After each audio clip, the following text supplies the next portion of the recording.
Hello, friends, and welcome to your Daily Detroit, recorded just outside of Keyworth Stadium after a 1-1 draw with Hartford Athletic. I am Jer Stays. Joining me across the table is Fletcher Sharpe. And we're recording this just after the match. So if some things ended up in your news feed in the morning or something like that, we are literally giving you a quick take right after this thing ended. And let me tell you, Fletcher, I am disappointed in this tie after so many chances. Yeah, Detroit outshot them 20-9, albeit only 4-4 in terms of shots on goal. Hartford committed 16 fouls, 2 yellows, so it was very much an ugly game. Detroit scored early through a nice play.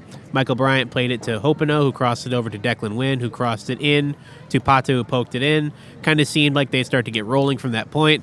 Unfortunately, Stephen Carroll was injured right before half, and the Detroit's morale seemed to kind of go downhill after that, and it kind of punctuated itself with them turning themselves off. Peter Vassell, a sub for Hartford, came in, made a nice pass to Andre Lewis, who slotted it home to make it 1-1. Well, I'm going to put a pin in the conversation about Stephen Carroll. Why do you think Detroit City just couldn't connect? I mean, some of those were on goal. Edel, he is the goaltender for Hartford. He's on loan from New England Revolution 2. Did a nice job, but these are goals they should have had. Yeah, I mean, it kind of points back to what we've been saying for the longest. Detroit has a lot of offensive prowess, but they don't actually have the people to put the ball in the net yet. Pato scored his 5th goal, which is great, ties him for team lead with Hopino.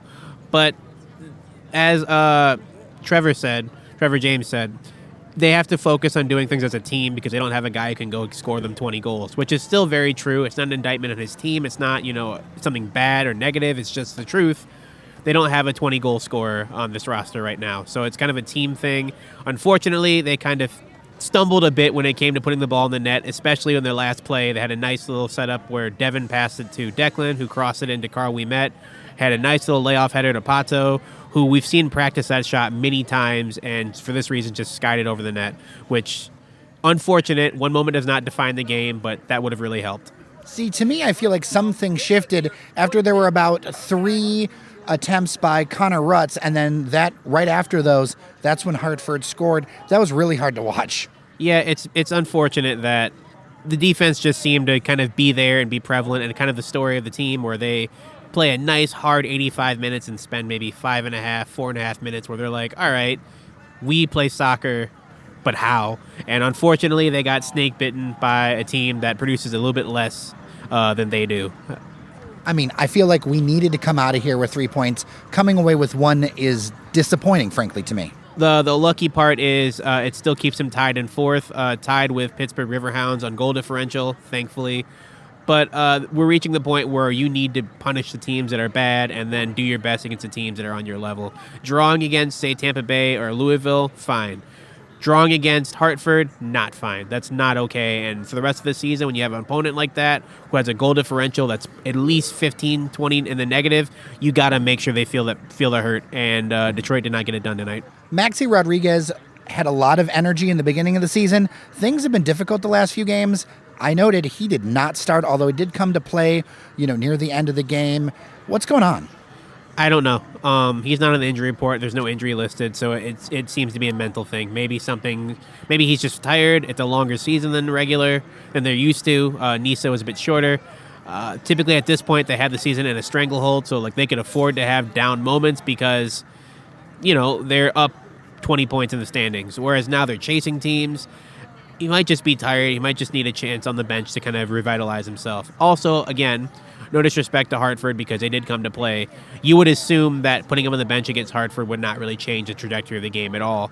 And unfortunately, it might have. We put the pin in Stephen Carroll. What happened? It didn't seem to be a contact play. No, he was clearing a ball near the end of the first half, clearing it out of his defensive half. And as he hit it, he let out a yell and fell holding what looked to be his hip or his hamstring. Non-contact injuries scare me. If someone had collided with him and he fell, we could say maybe it's a bump or a bruise. The fact that he went down without anyone touching him leads me to believe it's probably more serious, and I don't know if we're going to see him in the next match. What about it gives you pause? Isn't he already playing kind of hurt? That gives me pause. If you're playing through an injury, playing hurt, If you can do it, do it. But if something happens to exacerbate it, typically it's worse. Not to throw my own personal story in there, but I had a strain to my own leg, and I played through it and almost turned into a tear. I'm not saying that's going to happen with Steven, hopefully not. But when you play through injuries like that, you risk making them worse. What was Carroll's injury before? It was a hip injury. It was a hip flexor. Okay. Now, any chance you think about Matthew Lewis? He was listed as doubtful today.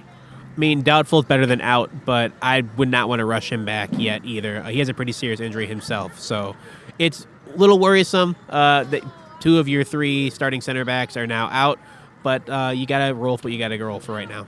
I wasn't going to mention it much because it's kind of a smaller signing, but with these issues, maybe Dominic Gasso becomes a bigger deal. Yeah, he's going to have to. I'm pretty sure he was signed just to kind of be a body for the youth team and for the men's team. But given that they're down 2 center backs now, and that's like the position where they need everyone to be consistent, he's going to probably have to play. Maybe he's not going to start, but he's probably going to have to play some serious minutes. It might even include shifting the formation a little bit because you don't have 3 healthy center backs to start right now. So, what's the deal with him? What do you know about him? Played for Vardar, played for Flint City Academy. Pretty talented kid. He played down in Florida when the youth team went down there for a tournament. Had some pretty good occurrences. He's been with the first team for quite some time. Like, he hasn't been signed, but he's been practicing with them. So he's familiar with stuff, so he should be ready to go. And I apologize if I got that name wrong. He was not in the media guide for today's game. I always try to look those up and get those right. So I apologize if I screwed that up. Let's talk Indy 11. That's what's coming up this Saturday. We're going to be on the road. Not always the friendliest confines, but I think we've got a shot here. Yeah, Indy 11 is riding a 4-game losing streak, 5-game winless streak. This should be a game Detroit should win, but then again, we literally saw them just tie Hartford, so we don't know. They are a familiar opponent. There's someone who we know, whether it's Trevor James coaching there, whether it's Carl we met coming on loan from there to here, whether it's us scrimmaging them 2-3 years in a row. We're familiar with how Indy 11 plays. They like to get the game kind of messy and go from there. Detroit doesn't really want to get in messy games, so it could be kind of a clash of styles, but I have faith that Trevor knows his club a bit more than we do. I think they get a positive result, maybe a 2-1. Detroit's offense is still sputtering, but I still would put it past them to score 2 for Trevor. Any ideas on how to improve that sputtering offense before I let you go? Put the ball in the net. And I know it sounds simple, but put the ball in the net. That's really it. And it's either going to turn over or it's not. You got to keep taking the shots, maybe a bit more accurate shots, but put the ball in the net. That really changes everything. All right, Fletcher Sharpe, it's good to talk to you. It's kind of fun to do it a little bit different than we normally do right after the game. It's just how our schedule's lined up, but always good to see you, man. Likewise. Honestly, I'm surprised I didn't swear given the fact that we're doing this strictly just live. All right, with that, I am Jer Stays. Thank you so much for listening to your Daily Detroit.